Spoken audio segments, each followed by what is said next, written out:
Hello everyone, this is Certain Uncertainty and welcome back to my channel. In this tutorial, we're going to talk about Grade 10 Quarter 2 first topic, which is illustrating polynomial functions.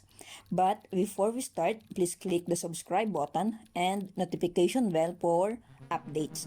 So let us start.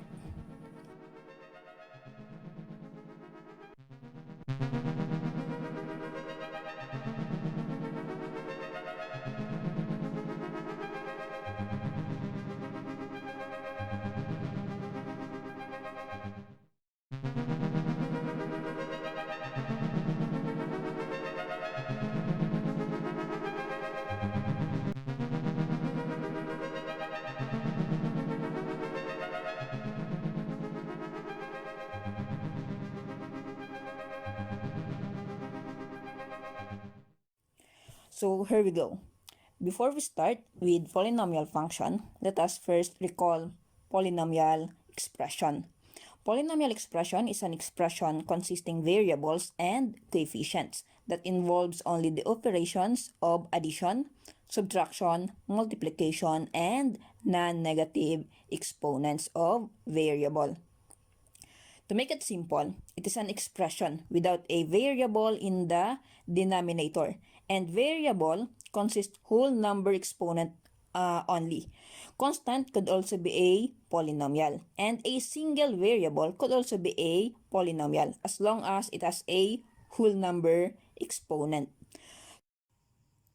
So here is how we can determine if an expression is a polynomial or not. It is not a polynomial if, first, the exponent of variable is not a whole number, meaning if an expression has a fractional or negative exponent, automatically we can say that it's not a polynomial. Second, the variable is inside the radical sign and we can't cancel out the radical sign. So if an expression has a variable inside the radical sign, automatically it is not a polynomial. And last, the variable is in the denominator. So if an expression has a variable in its denominator, it is not a polynomial. So let's have some examples. Determine whether each of the following is a polynomial expression or not. Number 1, we have 17x. Since the variable has a positive exponent which is 1, therefore it is a polynomial expression. Okay, number 2, we have 3x cubed minus 4 times the square root of 2x plus x. So look at the second term. We have a square root of 2x there. Since we have a variable inside the radical sign, therefore it is not a polynomial.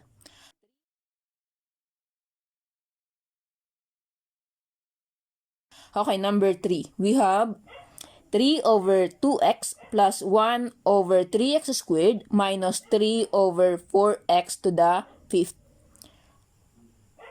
Since it has a variable in the denominator, it is not a polynomial.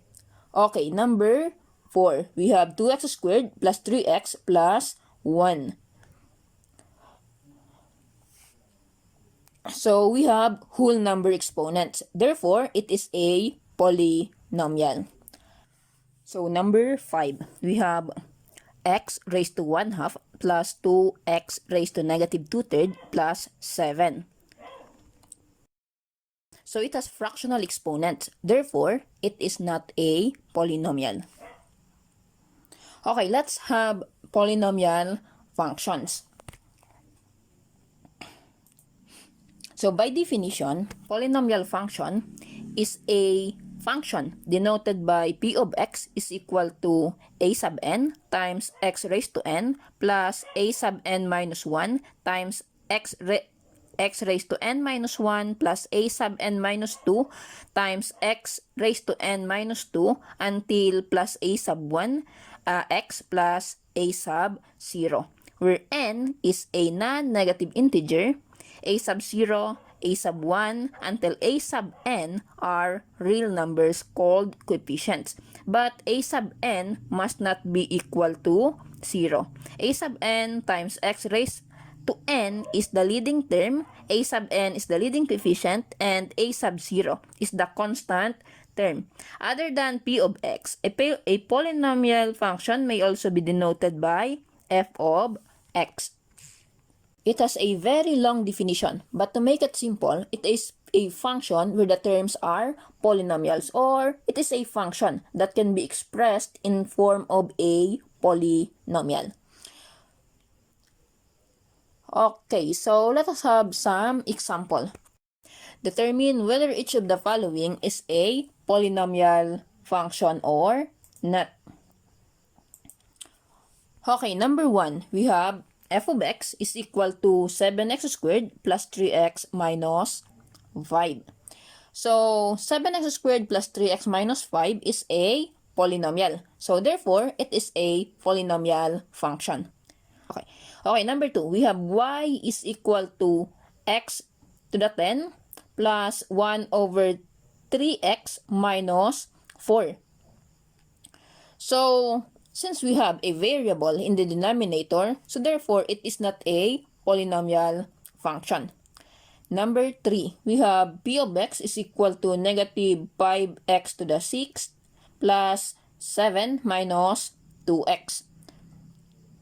So since negative 5x to the 6th plus 7 minus 2x is a polynomial, therefore it is a polynomial function.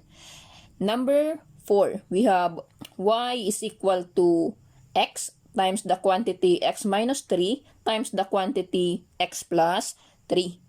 So, x times the quantity x minus 3 times the quantity x plus 3 is a polynomial in factored form. So, therefore, it is a polynomial function. And number 5, we have y is equal to 2x squared plus 3x raised to negative 3 minus 4. So, since we have a negative exponent here, therefore, it is not a polynomial function. So, we can also determine if a given equation is a function or not through graphing and using vertical line test. But I will discuss it in a separate video. Okay, let us have transforming polynomial functions into standard form. So, polynomial in standard form is a polynomial whose terms are arranged in decreasing power. So, if we are going to transform a polynomial function into standard form, we are just going to arrange the terms from the terms with the variable of highest exponent to the term with the lowest exponent. So, let us have an example. So, transform each of the following function in standard form. So, number 1, we have p of x is equal to 1 minus 3x plus x squared. So, we're going to arrange it from the term with the highest exponent to the term with the lowest exponent. So, we have p of x equals, okay, so the term with the highest exponent is x squared. So, therefore, it will be our first term. Next, we have negative 3x since it has an exponent of 1 and it's variable. And the last term is the term having no variable, which is 1. So, we have x squared minus 3x plus 1. So, therefore, the standard form of polynomial p of x is equal to 1 minus 3x plus x squared is p of x is equal to x squared minus 3x plus 1. Okay. So, number 2, we have f of x is equal to 15x plus 5 thirds plus 2 thirds times x squared. So, we are going to arrange it from the term with the highest exponent until to the term with the lowest exponent. So, therefore, we have f of x is equal to 2 thirds x squared plus 15x minus 5 thirds. Okay, number 3, we have f of x is equal to x minus 4x squared plus x cubed plus 6. So, standard form is f of x is equal to x cubed minus 4x squared plus x plus 6. Okay, number 4, we have y is equal to negative 9x to the 7th minus x to the 5th plus 10x cubed. So, it is already in its standard form. So, the highest exponent is 7, next is 5, and the lowest is 3.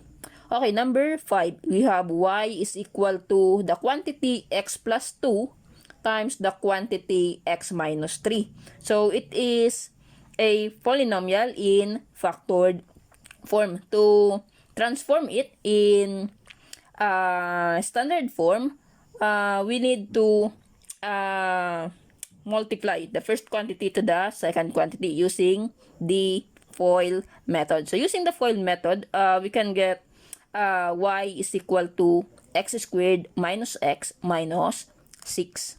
Okay.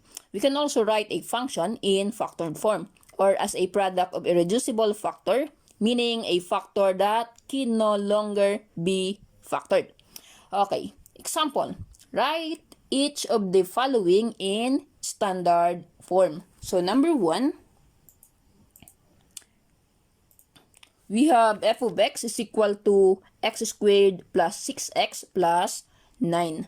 So, it is a quadratic trinomial. To factor this function, let us first factor the first term. The factor of x squared is x times x. Then, factor the last term. We must get the factors of positive 9 that when we add up, will be equal to the coefficient of the middle term, which is 6. So, the factor of 9, which will be equal to 6 when we add up, is 3. So, therefore, the factor